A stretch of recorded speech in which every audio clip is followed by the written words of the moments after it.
Станува збор за меѓународен проект, односно меѓународен повик од страна на ЕРЦЕФ фондот, финансиран преку КФВ банката. Да спомнам дека се однесува на регионот Западен Балкан. Станува збор за значителна сума на средства, некаде околу 25 милиона евра.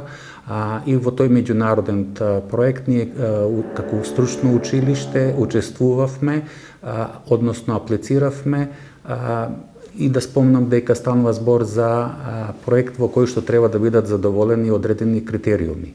Ние како училиште имаме доста добра соработка во изминатиот период со компаниите, имаме добра соработка со реалниот сектор и еден од условите беше да се создаде еден вид на конзорциум составен од најмалку 2 компании. Ние учествувавме со 3 компании и училиштето. Сега во тој дел беа вклучени компаниите Дрекстермайер, беше вклучена компанијата Евроникел и компанијата IGM Trade. Основна цел на самиот проект е да се зголеми вработливоста на учениците, односно вработливоста да се зголеми преку зголемување на стручното оспособување на учениците и преку зголемување на конкурентноста на компаниите. Тука да спомнам и тоа дека сумата за која што ние аплициравме, одевме на максимална сума, која што беше 600.000 евра, и во таа сума предвидена е опрема и предвидена е обука за опремата. Меѓутоа, тука станува збор за обука и на дел од инструкторите од компаниите, што значи дека интересот на компаниите го застапивме преку обука на нивни инструктори, односно обучувачи, обука на наши наставници и опрема, како што реков. Во однос на опремата, да спомнам дека станува збор за опрема која што треба да ги задоволи стандардите за 2 профила. Едниот е техничар за индустријска мехатроника и другиот е машински техничар за производно машинство.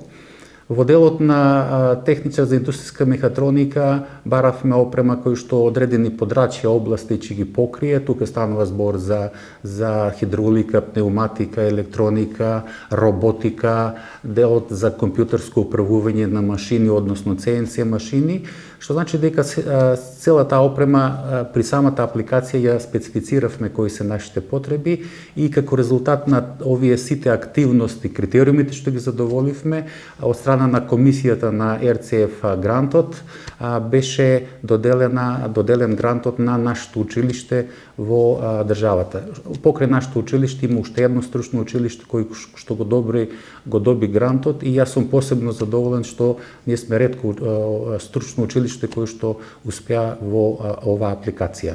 Инаку самата апликација имаше неколку фази, односно 3 фази. Првата фаза беше пријавување на интерес, втората фаза беше конкретно аплицирање за потребите на училиште и трета фаза која што сега ни следува, тоа е имплементација на средствата. Да кажам и тука дека имплементација на средствата е исто така во 3 фази, што значи дека во 2, односно 3 години се бара да се имплементира самиот проект. Ние одевме на варијанта да не биде на 3 години, да биде на 2 години, што значи дека ова и следната година очекувам дека ќе добиеме средствата. Меѓутоа и тоа да спомнам дека не станува збор за средства за пари, него за опрема. Ние аплицираме за потреби на опремата, а фондот е тој што ќе го реализира останатиот дел за опремата, за плаќањето. Еден од критериумите на самата апликација беше да се набави опрема која што ќе биде на повисоко ниво, повисоки стандарди да задоволуват, и ние успеавме, затоа и одевме на овие 2 профили кои што значат нешто во индустријата. Да кажам дека станува збор за опрема која што ги задоволува критериумите за така наречена индустрија 4.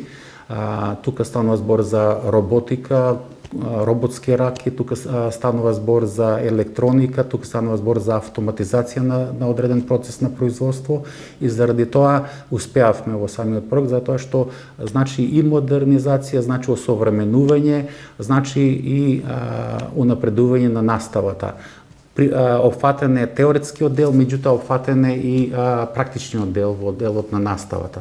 Инаку се уште има голем дел од наставата кој што учениците треба да го реализират во компаниите.